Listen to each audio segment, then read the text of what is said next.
2, 1. Ladies and gentlemen, welcome to the Open Bar Review, coming to you from Riprock. It's a normal boy and not a spaz, Paul Wedding, and with me as always is my very spastic co-host, Leopold Knopp. I am not a spaz, I am a normal boy. And this week we're reviewing Planet of the Apes. Kong Skull Island, set in 1973, literally one day after Nixon announces a withdrawal from Vietnam. John Goodman comes to a senator and he's like, hey, we found this giant island on our brand new satellites, surrounded by a perpetual storm system. One perpetual storm system. It's a movie with giant apes. I don't really care. They discover this island, and John Goodman's like, the Russians' satellites are going to find this in 3 days. We better go explore. And so he gets an Air Force colonel, played by Samuel L. Jackson, former British Special Services captain, played by Tom Hiddleston, photographer, played by Brie Larson, and a bunch of other people who are less important because they're played by less important actors. And they go to this island, and there's a bunch of giant bugs, and a giant monkey, but it's mostly bugs. They introduce themselves by dropping a bunch of bombs to read the seismic activity to see if there are any hollow points. John Goodman adheres to this fringe hollow Earth theory, that the Earth is hollow and there are monsters that live underneath us. Caves. He's talking about caves.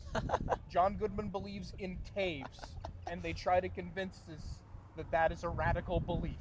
I thought it was awesome. I really enjoyed this movie. Most of the movie just straight up fucking monster fights, and that was awesome. It was just metal, man. I don't know how to put it. It's very B-movie-ish, but with like an A-movie budget, and that's kind of why I liked it. I mean, I'm not saying it's smart. I enjoyed the action, and I thought it was just fun. They didn't really bother with exposition. They were just like, yep, this guy does that for like 20 minutes, and it's just action for the rest of the movie, and it's fucking awesome. 20 minutes of this guy does this and this guy does that Yeah. is exposition, firstly. It wasn't like subtle exposition. That's what I mean. It's just they got it out of the way. Yeah, the exact same way Suicide Squad did. This was a lot better directed than Suicide Squad. I was thinking the entire time that first sequence was playing, I was thinking, this is Suicide Squad. This is not a good way to introduce your characters. This is bad.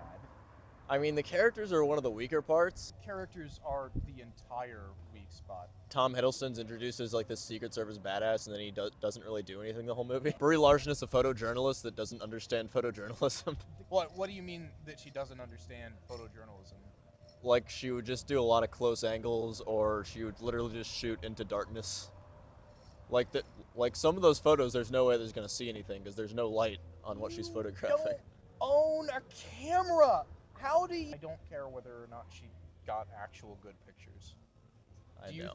Do you think the director got actual good pictures? Yeah, I thought there were a lot of good shots in this movie, actually. There were, actually. Yeah, it was a pretty movie. The style of shooting, the style of editing did not make a lot of sense to me. Because this is what they were doing, is they would have these huge wide shots and then a bunch of detail shots. And the detail shots were really weird. You remember the Nixon bobblehead? Yeah. I thought it was a neat point of view. I don't know. I liked it. There weren't any mid-range shots or close shots. It just went from panoramic to hyper close-up and a bunch of hyper close-ups. You remember that part? The part with the octopus? Yeah. Where Toby Kebbell washes himself in the river. And there's a big shot of him and this massive sweeping river, and then it cuts immediately to like his ear as he's washing it out, and he's gone like 50 feet into the river, and you get a shot of like this. Yeah. And then another really close, and I'm like, what the fuck is going on? You can't cut from that to that. It doesn't work. That didn't really hinder the movie for me. I don't know. I guess I didn't notice it. Do you remember that one part where Brie Larson was trying to get the van off of the giant yak thing? The part where she's trying to pick up a helicopter. Yeah, and then King Kong like tiptoes over there and just picks. There's a lot of that. A spider the size of that apartment building, and it's literally on top of them by the time they notice it. When they're first approaching Kong, this 100-foot tall monkey, and they don't see him. until he's already taken out 2 of their choppers. Mm-hmm. Here was my other issue with the movie, and it was a big issue. And you pointed out it was a small issue, but it's actually a big issue. Is the characters are completely crappy.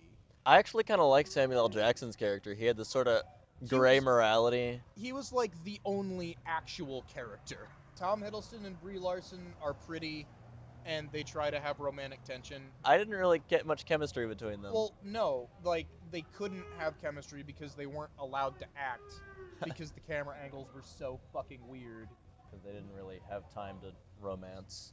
Yeah, we didn't spend any time with the characters. There were a bunch of minor characters that we spent some time with. The Take Shelter guy, who was the soldier, I liked him. There are 2 layers of I don't give a fuck about this movie. It's because we never spend any time with any of the characters, so I don't care about any of them. I kind of care about Samuel L. Jackson. I also really cared about John C. Reilly. I also really cared about John C. Most of the characters also don't give a fuck about what's going on in the movie. They just kind of want to get out of there. The King Kong fight isn't even happening directly to them. They're just kind of next to it. I'm okay with that. I actually thought King Kong was one of the more developed characters. Because his family died? Yeah, he's a sad monkey, man. The only one who really cares about anything is Samuel L. Jackson's character. John Goodman seemed pretty interested. Yeah, but he's also dumb and trying to prove the existence of caves. I am fascinated by this. What is he doing? The 5 or so minutes where King Kong is kicking ass is cool. It's just, could you put it in a movie that was competent? There was more than 5 minutes. King Kong was in this movie longer than Godzilla. That's why I like this movie more than Godzilla.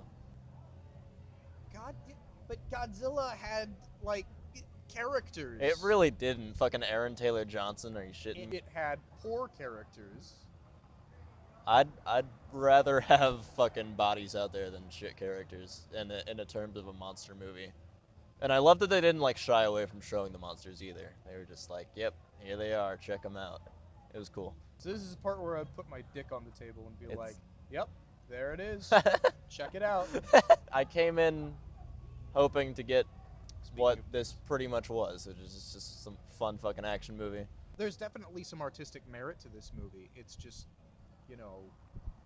terrible. I was paying attention to the monster fights. Last call, Knopp. How many beers would you give Jordan Vogt Robert for this movie? A couple. Like, he clearly put a lot into the movie and a lot of effort. It was just kind of bad. Like, it had a bad script and was very poorly edited. Pretty shots, poorly put together, a bad movie makes. Alright. With characters that I don't give a shit about. Well, I think you're gonna have fun at this movie. I think Knopp's wrong. So I'm gonna give this 4 beers. Oh, I had a blast watching it. Yeah. Maybe I should have clarified that. It's still a giant gorilla movie. It's still really fun to watch. Yeah, check this movie out. It's just, awful. How many beers would you want to see this again? Oh, this would be fantastic. Yeah. I would have a much, much better time. I wholeheartedly agree with that. Alright, as always, this has been the Open Bar Review. Paul Wedding, Leopold Knopp, Riprock, Kong Skull Island. Cheers. Cheers. Yeah, man, John C. Reilly. John C. Reilly.